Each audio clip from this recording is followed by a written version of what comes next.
Well, hello.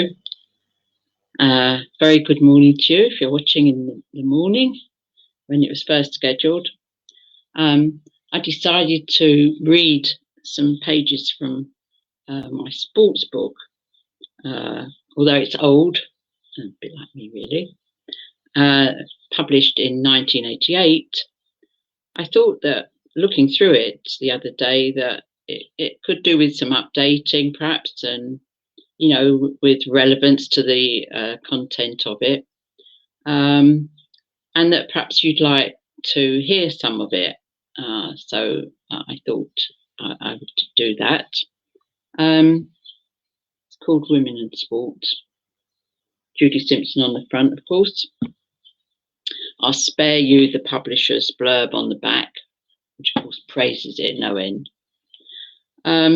And tell you that the contents consist of fitness boom, bodybuilding and weight training, is sport fun, the competitive urge, whose media is it anyway, dying to win, minority groups, minority rights, the food factor, training, an end to itself, this sporting life, and an afterword towards 2001.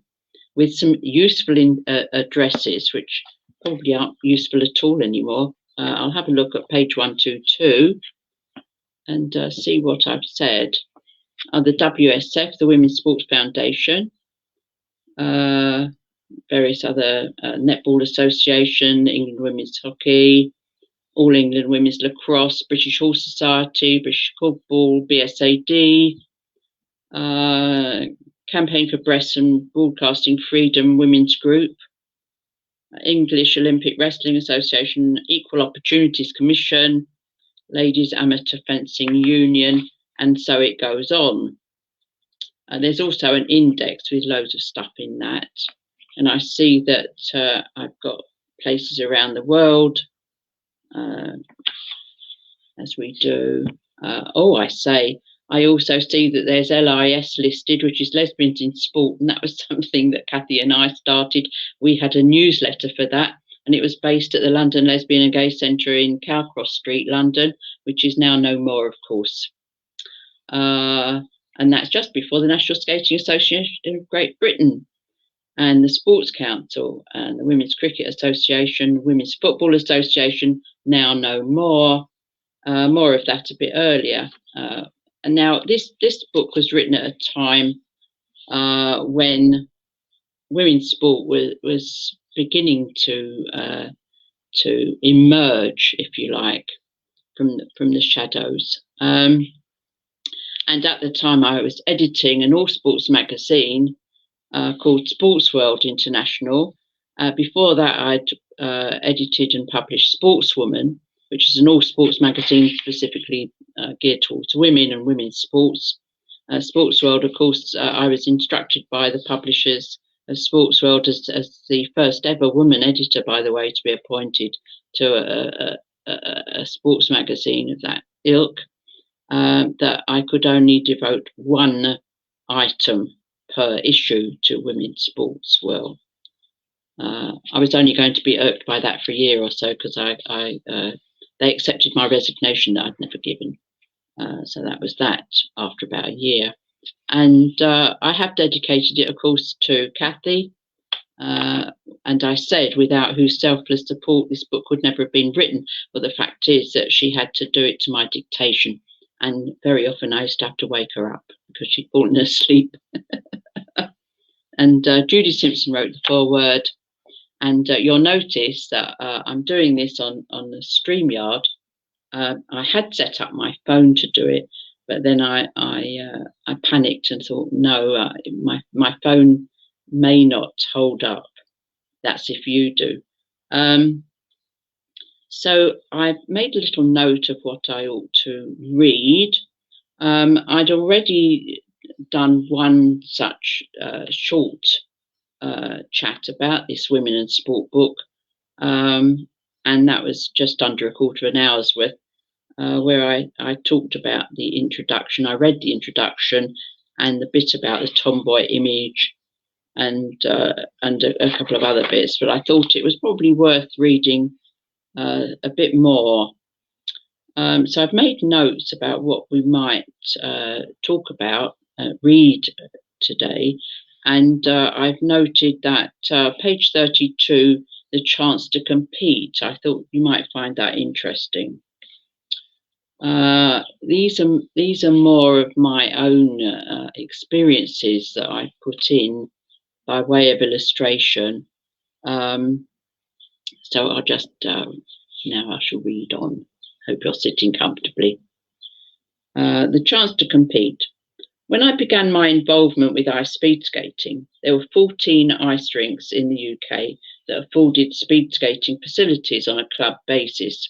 Coupled with that was the fact that in 1973, to my knowledge, there were only 3 women engaged in the sport. Previously, Britain had had 2 speed skating women.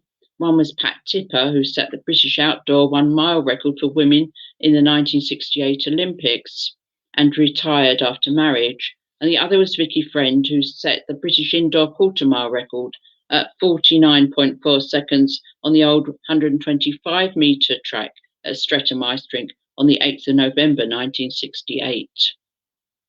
I began training on a Wednesday night at the unearthly hour of 11 o'clock, a time to which I was going to grow well accustomed.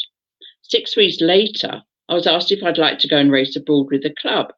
This was a direct result of the refusal by Streatham's only competitive women's skater to go out, get seasick and get beaten. Where ignorance is bliss, wisdom is definitely gained at the expense of folly. I went, I got seasick, I got beaten. I stood at the starting line with 3 Continental Championship title holders, one of whom, not knowing my level of ability or lack of it, wasn't going to take any chances, and with what I considered to be the height of bad manners, kicked me as the starting gun fired. In what turned out to be one of the longest 500-metre races I ever entered, I had lots of time to ponder on the reasons for my imminent defeat. One very positive result of this disastrous first race was knowing that nothing could ever be that bad again. However far I lagged behind the winner in consecutive races, and that the reputation of the English for bravery remained untarnished, I was ever after referred to as the brave English woman who never gave up. In conversation at the end of that first weekend's racing, Trudy Dannenberg, Jackie Duane and Sonia Candlebinder, my opposite numbers on the line, were amazed at the lack of training time I had and the facilities I'd been short of. They trained a minimum of 3 hours a day on the ice, 6 days a week, in an atmosphere of club and public support, where the men in their society found nothing strange in their desire to race on skates. Unlike at home, where comments at the time ranged from the serious, such as "you won't be any good as a team member because you'll be ill every month," this is the truth, I'm telling you, or the humorous, "the last time I saw a pair of legs like that, they were on my plate at Christmas," or the even more obvious, "you'll end up look like one of those Russians," and we all know what that meant. When I came home, I decided that my best bet was to encourage more girls to take up the sport I loved so much. The first woman to join me was the future bronze medalist in the 1978 World 500-metre Championships, Kay Dibbling, then an enthusiastic beginner in figure skates. We trained together and put on exhibition races at our home rink. This excited the interest of a woman who was training as a figure skater at Nottingham Ice Rink, Mandy Worth. She was Horspool at the time, Mandy Horspool, now Worth, determined to beat both of us, hung up her figures, put on some speeds and began training with the men at her local club. And she was soon followed by Kim Ferren from Solihull. The first race in Britain, with its full complement of 4 women on the line, took place in 1974 at Streatham Ice Rink. Kay won, Mandy came second, I came third, and Kim Ferren came fourth. All 3 went on to both set and break records and to world-class competition, and have helped by their example to recruit many more girls and women into the sport. The first British Women's Championship was held in 1981, and again the honour was given to my home rink by the Ice Speed Departmental Committee, on recognition of the battle that had been won. I had lobbied for this event to take place for years on the basis that unless women are given the same goals as men for which to strive, there is no purpose for them in a highly competitive sporting atmosphere, and that recruiting girls and women was made that bit more difficult at club level. Women in charge. In 1977, I retired from competition to coach and became the first ever female judge of ice speed skating. I was also nominated as my club's representative to the departmental committee that administered my sport within the aegis of the National Skating Association of Great Britain. In 1986, having served 9 years as first B-class judge and then A-class judge, and having refereed the 1983 Easter Weekend Youth International in Belgium at the same rink that had been the site of my first race, I was made the first ever woman full referee. More and more women should not only be taking part in sport themselves and recruiting others so that more and more women are able to share in their enjoyment, they should also make every effort to enter and take part in the administration and coaching and the duties of that same sport. Well, there you are, you see. As I said, I would need to update that. And then I said, now about ice hockey on page 36, right? Right. This is called the battle to get established. Falling foul on all counts, the women ice hockey players have had to glean their practice time where they can, with matches fitted in and around heavily oversubscribed male fixture lists, to the extent of only getting ice time in the leaner summer months. Women from Britain were playing international matches as long ago as the 1930s and the 1940s against teams with names like the Paris Belles. But with the wholesale departure from Britain of post-war Americans and Canadians, who were really the inspiration and driving force of the game in this country, general interest waned. So I then went on to say the men's game battled on with the help of the remaining North Americans until the late 1950s, with no women's teams to be found. There was, of course, the occasional pocket of resistance from their exclusion, such as the ill-fated attempts of some girls in London to hold together a team called the Haringey Rebels. Haringey Ice Rink shut soon afterwards and became a warehouse. They should consider erecting a blue plaque to my college friend, Marcel Gibbs, Mops, who would have been a really good goalkeeper. In 1976, a young woman skater at Streatham Ice Rink approached me and asked if I'd help to get ice time for a group of girls who wanted to play ice hockey. I tried, but I wasn't able to convince either my rink management or any other within a reasonable distance of the desirability of such a project.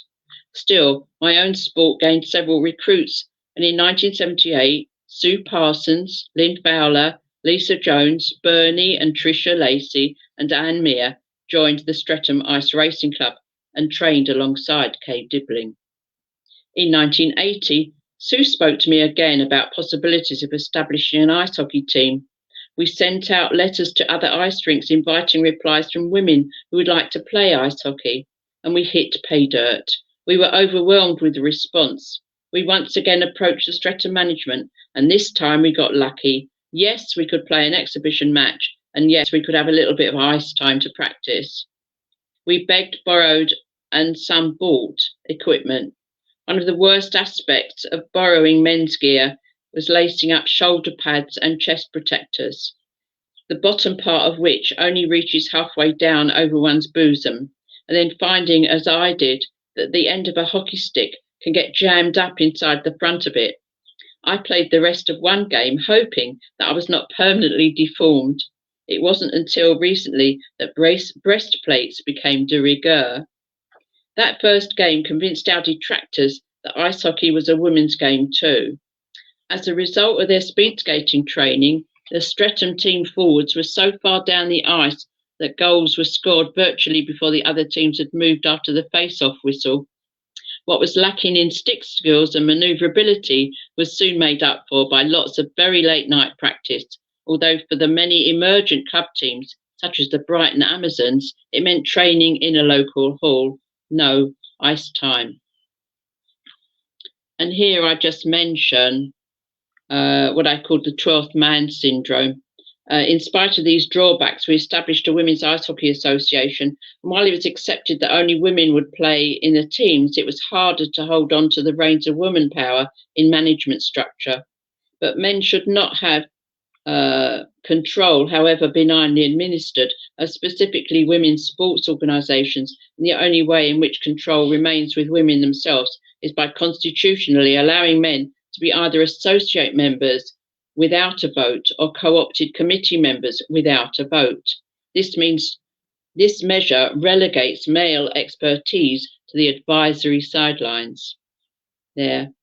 And I've then continued here down at the bottom. It says here, one particularly tough ice hockey match against the Peterborough Ravens at the East of England ice rink. Anne Mear, who had just punched somebody, by accident of course, complained to me about the term ungentlemanly conduct. The referee suggested that the booking be made for unladylike conduct. I had a good laugh at this suggestion made in these circumstances. How about unsporting conduct instead? Well, then we go on. I've said here a little note, page 41, the last par. Let's hope that that's relevant. I've said, at least there is the consolation that as time and with it progress marches inexorably on, we shall have the fun of making sandwiches, pouring tea, keeping score, washing dirty kit, and experiencing the intense pleasure of cheering ourselves on. So I think then page 43, I've made notes all the way through this so that it wouldn't bore you. I hope you're not bored. It's quite. Oh look, I have some friends. Oh, Karen, no. Ah, I think I can put that up. Yeah, right. Fantastic. Fantastic. Yes. Well, so here we go then. As I've said, now I've made little notes here. Page 43 only. Right. 3 pars only I've put. So I don't want to bore anybody. Not that it was ever boring, was it, Karen? If it was anything, it wasn't that. Page 43. Oh, instinct or enjoyment. What I said here is I can see no reason why competitive sport shouldn't be viewed as an enjoyable recreational pursuit. Arguments rage in the divided sports camp, and presuming that the anti-competitive faction would like to see the supporters of competitive sport back down, and if we take as a yardstick of competition the desire to beat the opposition, they have entered into a state of competition, QED. Well, here we sort of launch into my spiritual side of things as well. Don't forget, this was 1988. Competition is a natural phenomenon, but should not be equated with the fascist evolutionary theory of survival of the fittest. Darwin's suggestion that we have involuntarily mutated in order to maximize our use of our natural environment is easily disproved. Any casual observer of the human condition can see that we are born very much at odds with it. Our instinct to reach out for what is beyond our grasp is just a basic requirement of average human development. The fun element in all this striving is often self-supplied in developing humans by instigating a competitive game to see who can get what they want first, whether or not anybody else has been made aware of the contest. An even newer theory on our physical prowess, or lack of it, is that sufferers of back pain have inherited their symptoms as a direct result of our foremothers deciding to come down from the trees and walk on 2 legs instead of 4.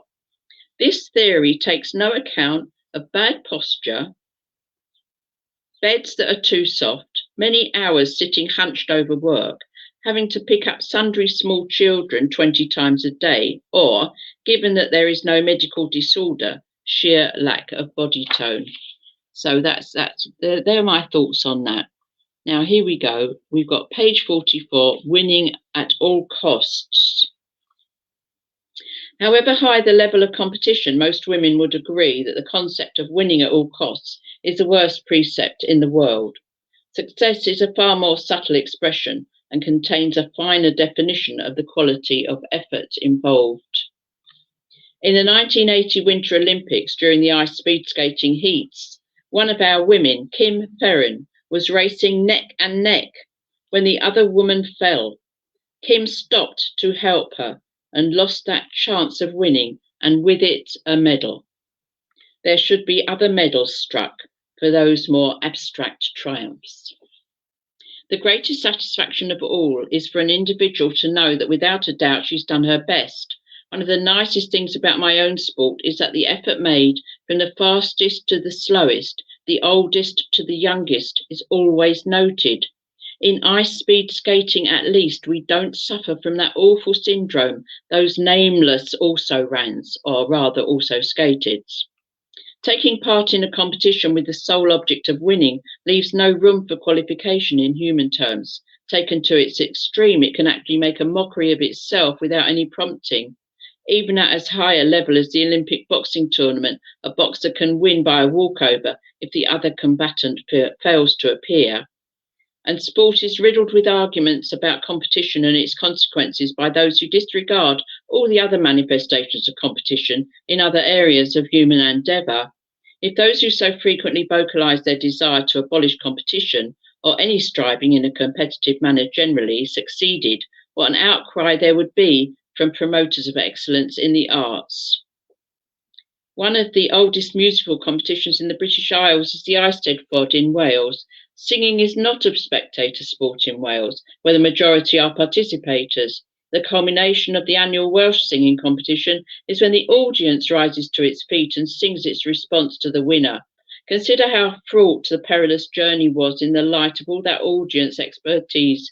The kudos that attaches itself to the great international instrument playing competitions is not gained by wallowing in recreational musical accomplishments. Pleasant though that may be, by the same token, that recognition of application which results in an Olympic gold medal has little to do with recreational sport. For the disciple of dramatic art, competition stalks the most domestic village hall audition and plays as much havoc with the nerves of West End chorus line hopefuls as with those of England netball squad women waiting for the team to be announced. So there we are. And page 46, on the move, I put. Right. Okay.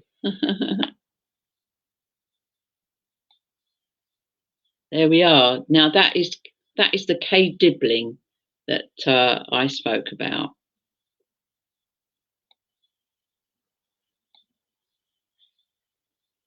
Now here we go, on the move. Our contribution to sport, to the principle of competition, is ultimately the effort made to resolve the difference between what we want to achieve and what our physical limitations are. I belong to that category of simple sport with the most obvious aims. I'm proud to be labelled transport. The criteria for using any kind of human transport is, firstly, will you or your message get there safely, and secondly, how soon? Translated onto a track or course, as in cross-country or downhill skiing, running, eventing, and so on, you soon find yourself competing with the clock. The need to get from one place to another quickly and safely has been with the human race since the beginning of time. Apparently, even our modern Olympics stemmed from the ancient Greek message runner. Competition in the transport sports is against the clock first and any other individual second, unless, of course, you're an indoor short track speed skater. And under the conditions of contest, there are 4 heats in which the first person in each heat goes through, plus a fastest second, and you have the misfortune to be behind a slower winner. People have often asked me what pleasure I get from skating round and round in circles.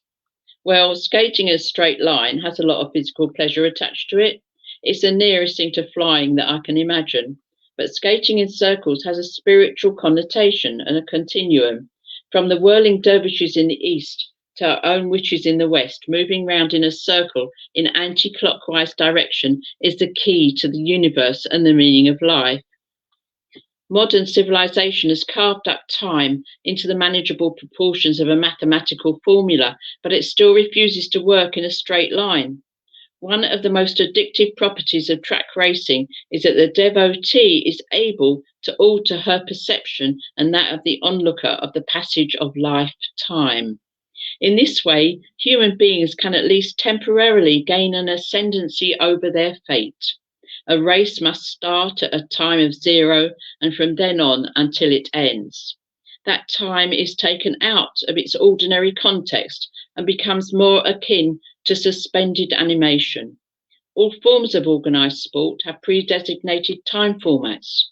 Football with its 45 minutes each way, ice hockey with its 3 20-minute periods, and lacrosse with 4 periods of 20 minutes each are good examples. They are good examples too of the fact that time itself can be used as an instrument of power. The old excuses for not allowing sufficient time for women's sports must be challenged. Why do women ice hockey players play 5 minutes less than men every period? And why do they often not get an overtime period? Why, even in international competitions, do women footballers only receive 40 minutes for each side of the game? And much worse, why is women's lacrosse allowed 50 minutes only with a maximum 10-minute half-time interval? Other segregated team sports have similar time discrepancies, and these must be resolved. The Marquis of Queensberry himself would have had to agree under his own rules of play. With women's fitness levels increasing rapidly, male-dominated sports organisations must not be allowed to use the so-called weakness of our fair sex to demote women's full participation in such sports, particularly on the outmoded basis of inability to keep up the pace. Eventually, even in these team sports, the two opposing sides are ultimately fighting the inevitable referee's whistle, which signals the end of the time allowed for their game. How many last-minute heroic dashes have been made down the midfield or centre ice to score that vital goal in the face of the inexorable tick of the countdown stopwatch? There. So they're the things that I picked out for you. I do think that Kay Dibbling and Karen New and Denise Bourne, all of those women, skating women, should be noted. I've said here now, towards 2001, this is the afterword. There's loads and loads of different stuff in here, by the way. There's loads and loads of stuff. I talk about drugs, media. I wanted to see if I could find a specific note.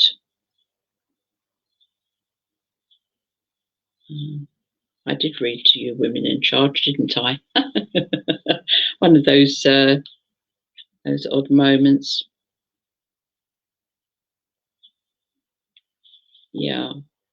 There's all sorts of stuff here about food as well. Loads and loads of stuff. So towards 2001, there you are. So this was in 1988, remember.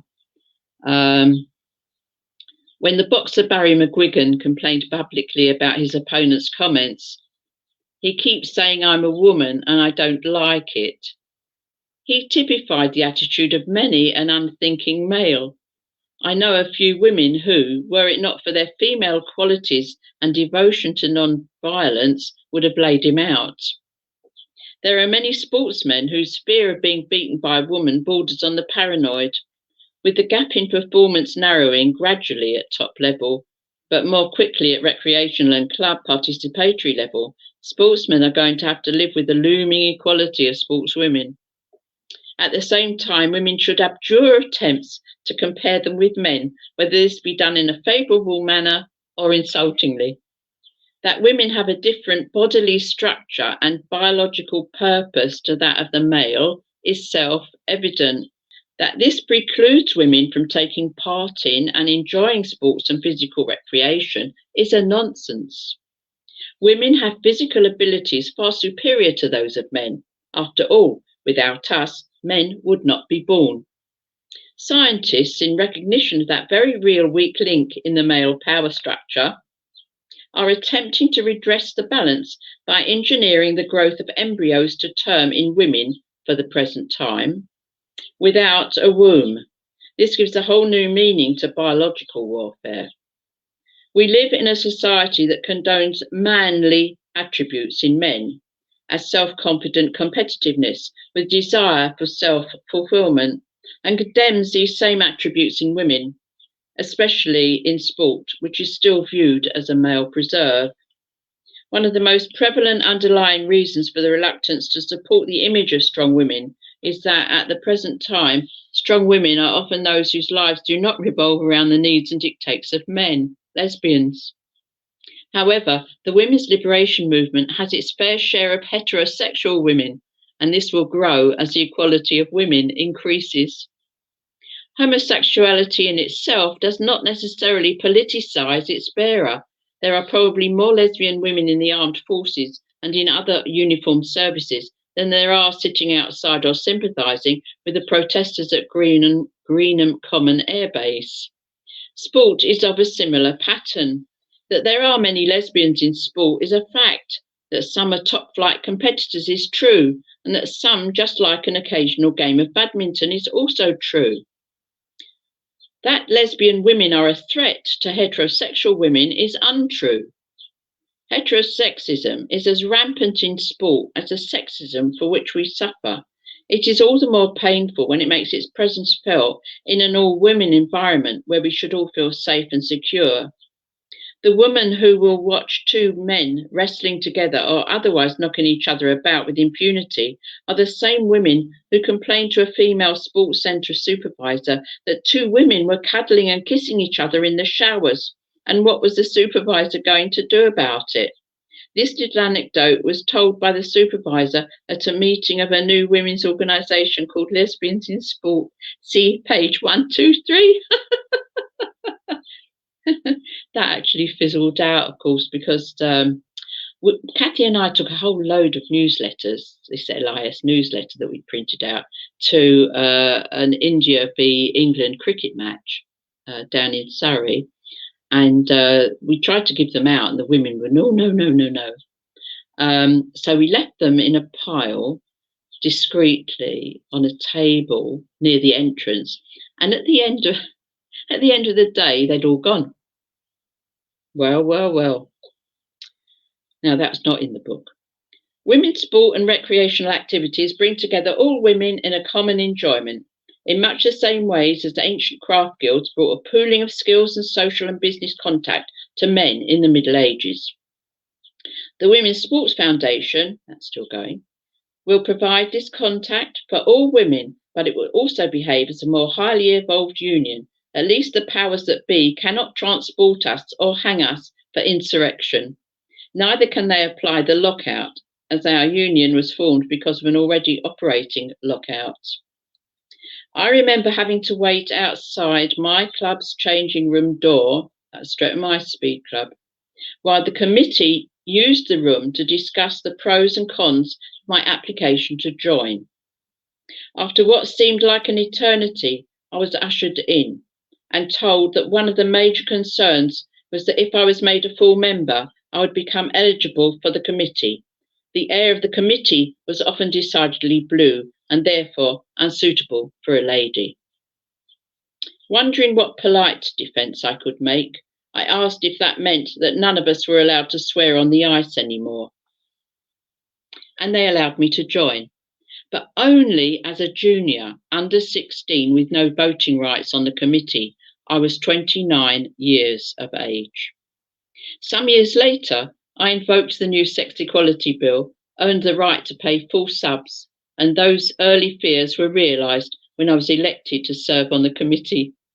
I just completed, this is 1988, I have just completed 10 years of service as a Streatham Ice Racing Club secretary, and I was rewarded with election to the chair in 1986. Back in 1977, I retired from competition, started coaching, and became the first female judge of ice speed skating. Last year, I became the first woman to qualify as a full referee, sitting on the referees panel. I have had the pleasure of seeing not only little skaters, including my 6 children, grow taller than me, but also the participation of women increasing in my own sport, once considered to be for men only. My granddaughter Michelle will be 21 in the year 2001 and will spend her sportswomanhood in the 21st century. She enjoys karate, netball, dance, BMX racing, and wants to be a speed skater. I shall leave the last words on women's sport to her, the words she spoke to me as she got on the ice at my home rink for the first time. I think it's brilliant. Watch me. There. So I hope you enjoyed that little chat. Um,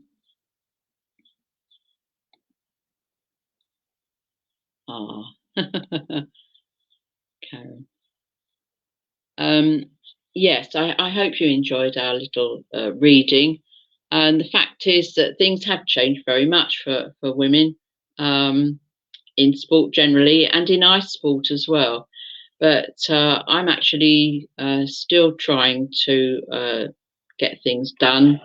And I would say that I would like to congratulate Michelle, my granddaughter, who got on the ice that time, and who has always enjoyed skating, for her new starring role in a film, a series soon to be released. I'll leave that to her to publicise anything like that. But she has already made an impact in a series on Netflix called The Duchess, where she co-stars with Kathleen Ryan. So I think that knowing everything that went before and the situation as it prevailed in 1988, we can say that there have been some improvements for women in sport. I would say that the WFA, the Women's Football Association, got taken over by the Football Association, and the Women's Ice Hockey Association was also taken over by the British Ice Hockey Association. And it seems that this has always been the line that it's much better for women to become under the umbrella of the already organised what were perceived as men's associations. I'm not sure about that. I'm still not sure about that. But I do think that there have been some good advances for women in sport. Looking back at all the stuff that was already laid down in this book, there it is. I think it's quite expensive to buy it secondhand. So, give me a few weeks and I'll get it sorted out to update it a bit.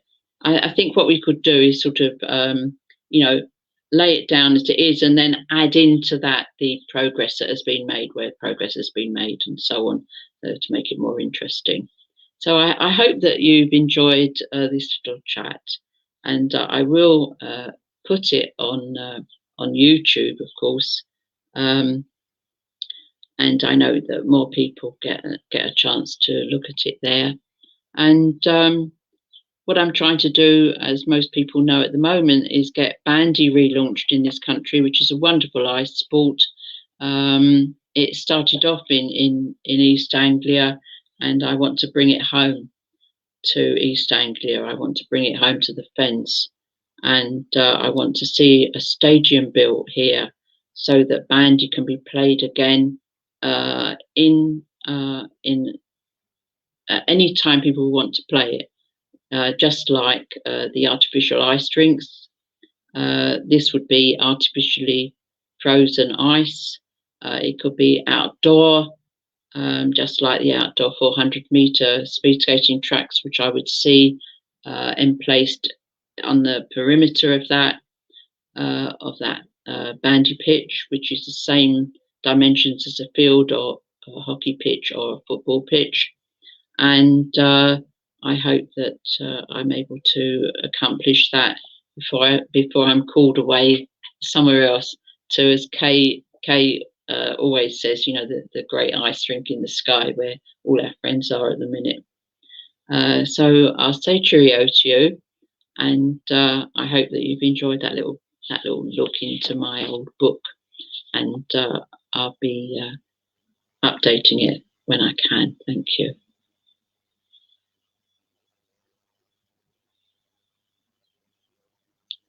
Yeah, Kay. Yeah, I'll see you, Kay. In fact, I'll probably give you a ring.